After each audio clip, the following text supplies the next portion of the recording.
Excuse me. Hey guys, what's up?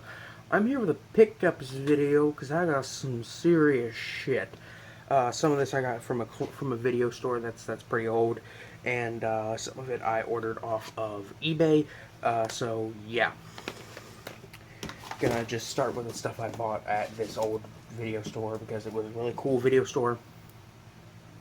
Um, it was I'm just gonna make this quick. I walked in and the shelf at the very front of the store for like Halloween, which this was like a week after Halloween, but they had a display up for new horror films they had gotten in for Halloween, and it was stuff like Demons and Night School and Driller Killer and fucking Make Them Die Slowly, Terror Firmer.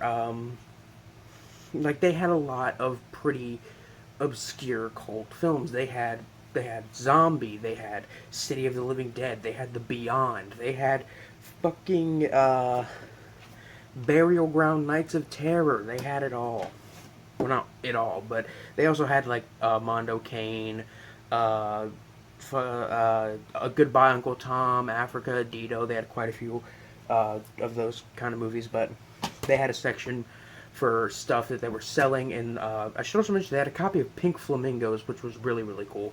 But uh, the stuff with the pink sticker were for sale for $5 a piece, so I picked some of them up. I grabbed Murder Party, which is a horror comedy that I've been interested in watching for many, many years after seeing it at a video store years back, like right when it came out. Um, it's a very, very funny, violent horror comedy. It's pretty well written. The acting's good. The main character's very likable, even though during most of the movie he's silent because he's gagged in a chair. Uh, yeah, it's a really, really interesting little movie, and it's a horror comedy I don't hear much about when I when I ask about some good horror comedies, and this is definitely one of the more underrated ones. So that's definitely just gonna go right in my collection. Next, we have a double pack, which is April Fool's Day and My Bloody Valentine. Now, this is the R-rated cut of My Bloody Valentine, and I already own My Bloody Valentine right there next to Murder Party. So, I just bought this mainly for April Fool's Day, which I watched and I enjoyed quite a bit. Although I knew the kind of twist at the end of the movie, I'm not going to spoil it, but the twist at the end, even though I knew it was coming, it was still pretty good and clever how they did it. Um, yeah, it's pretty good movie. Glad I bought it. Next is probably the most infamous movie out of all of them that I bought. It is I Spit on Your Grave, the original movie, director's cut. That classic rape and revenge film. I don't think I need to say anything about this movie other than the fact that I already own the remake of it, and I think the remake is far better.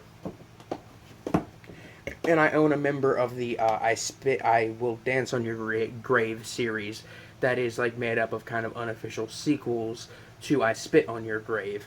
Um, but yeah, I rewatched it, and I still don't think it's that great, but I can see that I do see that it's a very important part of exploitation film history, so gotta kind of give it that. Next, we have probably one of my favorite found footage movies I got for $5, which really isn't that bad considering how really really awesome this movie is. It's Wreck, the zombie movie that's I wouldn't say it's about zombies. It's more about people getting infected with a virus. But whatever, I'm putting it in my zombie movies. But it's very, very creepy. One of the scariest movies I've honestly ever seen, but mainly because I have a fear of being quarantined. Even though that'll probably never happen. And if you're looking at this, you might be wondering what this is. Well, it says on the cover the movie that inspired Quarantine. I changed it to a movie that inspired a shit remake because I don't even want to see Quarantine's name on this. But yeah, Wreck. It's a fun little movie. Very scary. I need to rewatch it get together with a couple people, rewatch it. Next, we have a slasher film that's pretty obscure because it's from what I've read, it's kind of like a ripoff of Halloween, but it's about Valentine's Day, so it's another Valentine's Day slasher similar to My Bloody Valentine. Except from what I've heard, it's not as good or as memorable.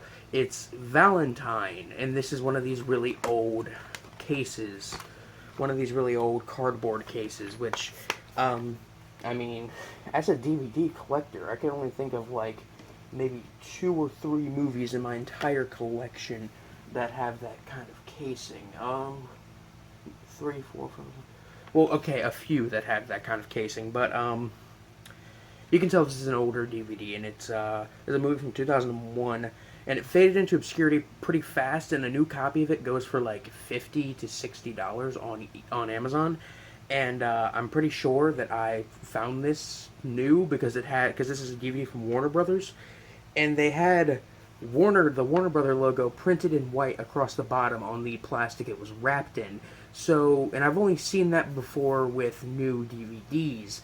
So I'm going to assume that this is a new DVD, although the little prongs on the inside that hold the DVD are broken, but those things are very brittle anyway. Either way, it's a rare movie. Let me put that back. Next, we got the movies I ordered off of eBay. We have Gun Woman, starring Asami, which is a movie from Scream Factory. And from what I've heard, this is like the one movie similar. I would compare it probably to Blood-Sucking Freaks in the sense that the distributor, which is Scream Factory, kind of regrets distributing this movie because this movie is horrifically violent and just over the top with a lot of graphic violence and sexual violence. I haven't watched it all the way through. I tried to watch it last night and I fell asleep through it, but I've always said that if you fall asleep watching a movie, the movie's not boring you. You are the one who's boring the movie. I know that's kind of a stupid saying, but I've always believed that ever since I fell asleep watching Inglourious Basterds, and then rewatched it and realized that it was an amazing movie. So, same with Watchmen. But yeah, it has Asami in it, and she's been in a few of these kind of over the top Japanese splatter films. This one's a lot more serious though. Like she's been in stuff like The Machine Girl. She starred in Machine Girl, and I'm pretty sure she was in Mutant Girl Squad as well. Um, but yeah, she's been in quite a few of these kinds of movies. Apparently, this one, I didn't watch it all the way through, but it's apparently about a woman who wants a woman who is bought through like a slave trade by a doctor, who wants to turn her into the ultimate assassin by making it to where she can hide parts of a gun inside her body by surgically implanting them into her, and then she has to remove them, put together the gun, and kill the target before she bleeds to death. And then she returns to him, and he patches her up. Now that's really cool sounding, and I still haven't watched it all the way through. So, yeah. Um,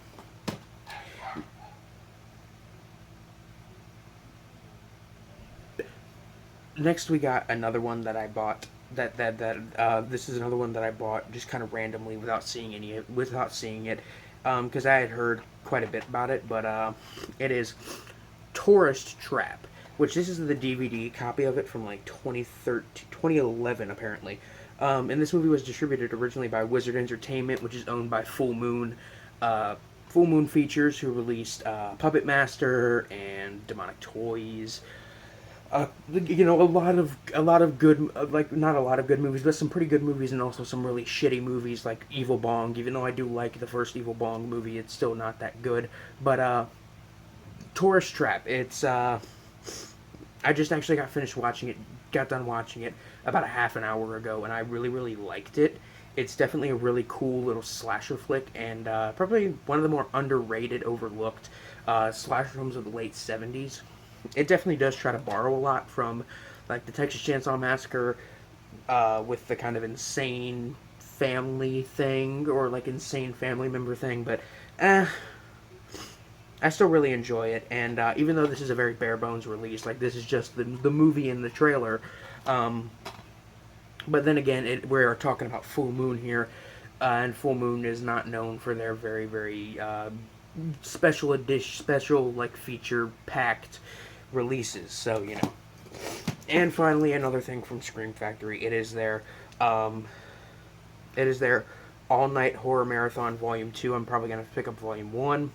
But it consists of Dungeon Master, Cellar Dweller, Catacombs, and Contamination Point 7.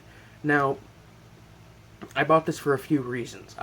One, it contains Cellar Dweller, which I've heard about, and it's about a comic book artist who gets killed by the monsters he puts in his comics, and then people show up at the house he was killed. And in the comic artist is played by Jeffrey Combs, who was Herbert West in the Reanimator films. But I'm actually watching it currently. I'm only about 20 minutes in, but whatever.